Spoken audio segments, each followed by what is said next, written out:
Hello everyone, অনেক দিন হলো তোমাদের সাথে কোনো মিনি ব্লগ শেয়ার করা হয়নি।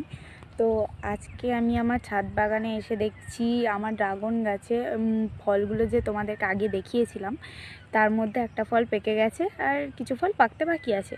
তা যেই ফলটা পেকেছে সেটা তোমাদের সাথে আমি শেয়ার করছি, তো চলো দেখো। দেখো গাইস, এটা আমার ড্রাগন গাছ, আর ড্রাগন গাছে এই যে 3টে ফল বাকি রয়েছে, একটা দুটো তিনটে। তার মধ্যে এই ফলটা আমার পুরো পেকে গেছে গাইস। আর দেখো কত পিঁপড়েতে কত মানে ফলটাকে গোটা ঘিরে রেখেছে পিঁপড়েতে, এত লাল পিঁপড়ে ফলটা।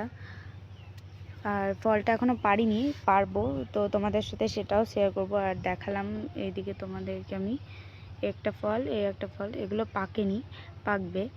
আর আমার আর একটা গাছ, এই দেখো আর একটা গাছে আমার এইদিকে কুড়ি এসছে, এইদিকে কুড়ি এসছে। আর এগুলো অনেক বড় হওয়ার পর এই ফলের কুড়িগুলো নষ্ট হয়ে গেল, কেন জানি না নষ্ট হয়ে গেল, তবে অনেক বড় হওয়ার পর নষ্ট হয়ে গেল। তোমরা যদি জেনে থাকো যে এত বড় হওয়ার পর কুড়িগুলো কেন নষ্ট হলো তো আমাকে নিশ্চয়ই জানিও।